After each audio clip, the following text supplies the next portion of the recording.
Mondeo in titanium specification starts from $44,290 plus the usual raft of on-road costs. There's a long list of standard equipment which you can read about in our written review, but highlights include adaptive suspension, dynamic headlight levelling, heated and ventilated front seats, heated rear seats, LED daytime running lights, and a suite of active driver safety aids.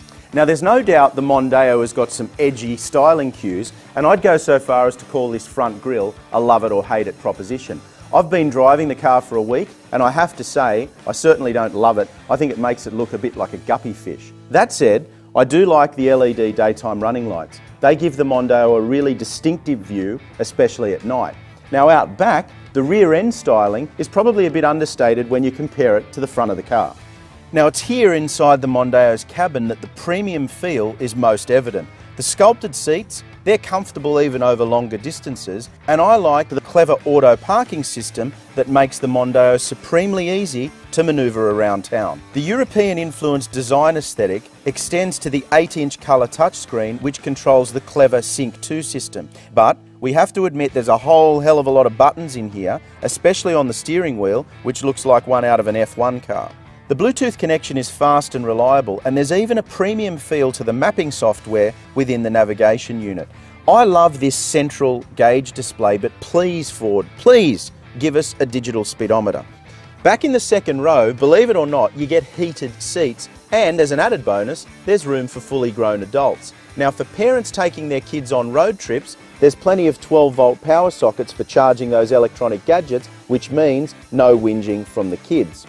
Crucially, for long-distance touring in Australia, the Mondeo has a full-size spare tyre. With the second row seats up, there's an impressive 557 litres of storage space. Drop those 60/40 split-fold seats forward though, and that figure blows out to a huge 1,356 litres.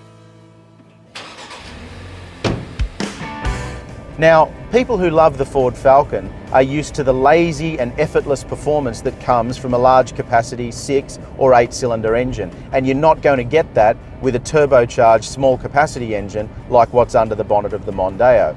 But what it does do is get up to speed around town easily, it never struggles, and you never feel like you have to thrash the engine to do any given speed, even getting up to highway speeds of 100 or 110 kilometres an hour. It's no powerhouse, the Mondeo, and it doesn't feel like a sports car, but the engine's enthusiastic enough that if you want to have a bit of a spirited drive, the handling package in conjunction with the tyres means that you can have a little bit of fun and drive it harder than you might have thought.